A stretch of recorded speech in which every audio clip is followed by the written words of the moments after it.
Hey everybody, this is section 11.6, video 1, absolute convergence and the ratio and root test. So now that we've learned a little bit about various kinds of series, this section is going to include a couple of tests that we can use to determine on any series whether it's convergent or divergent. So given any series, AN, we can consider the corresponding series where we have the absolute value of AN. And you've seen this a couple of times already for the alternating series section, but this is talking about any series. So a series, if you look at the definition at the bottom, a series is called absolutely convergent if the series of the absolute values is convergent. So if you can take your series, apply an absolute value, and determine that that series is convergent, then you can say that your original series is absolutely convergent. I know that's kind of a weird sounding use of the word absolutely, but it is referring to the absolute value in this case. And just a quick note, if your series already consists of only positive terms, then obviously applying an absolute value does nothing. And if you can say that your series is absolutely convergent, then it's also normally convergent. Okay, let's look at a couple of examples before we jump into the two tests. The first series is -1 to the n-1 over n squared. Now this is an alternating series. And the first term would be positive in this case because of the n-1 as the exponent. And you can see out to the right, we have the first few terms of the series. So 1, -1 over 2 squared, positive 1 over 3 squared, positive 1 over 4, -1 over 4 squared is what that should have said, and so on. So this series is absolutely convergent because if you apply an absolute value sign to those terms, then we end up with a simple p series where p equals 2. And both of these signs are flipped, so I'm going to fix that. Okay, sorry about that. That's my mistake. I fixed the signs. The first one, it's alternating series, so we have positive, negative, positive, negative, positive. When we apply the absolute value, it's the same exact terms, but instead, every single one is positive. And 1 over n squared is just your basic p series with p equals 2, so that we know that it's convergent.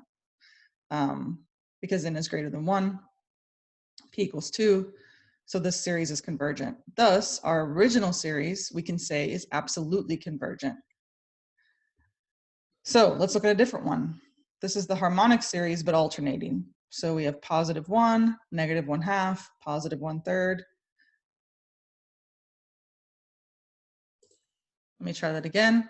+1, -1/2, +1/3, -1/4, and so on. We know that this series is convergent, but it's actually not absolutely convergent. So this is sort of the opposite of the last one. If you apply an absolute value to the series, then you have simply the series of 1 over n, which is the harmonic series, which is a p series with p equals 1, because this exponent above the n is 1. And we already know from previous sections that the harmonic series is divergent. So we cannot say that this series is absolutely convergent, but it is convergent. So the opposite can happen. It doesn't have to be only one way. So definition.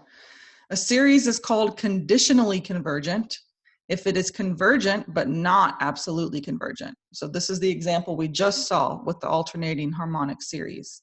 Example 2 shows that that series is conditionally convergent because it's convergent but not absolutely. However, the next theorem is a little different. If you know that your series is absolutely convergent, then you automatically know that it's convergent.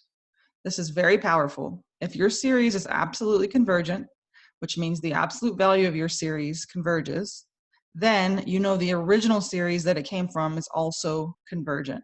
But it doesn't go the other way. This is a one-directional thing. If you know it's absolutely convergent, then it's convergent. The opposite is not true, so be careful. So example, cosine n over n squared. So at first glance, you might think, well, this is going to be alternating, but it's not. because you're plugging in the integers for n, remember. So cosine 1, cosine 2, cosine 3, cosine 4, and so on. You can't guarantee that those are going to go back and forth.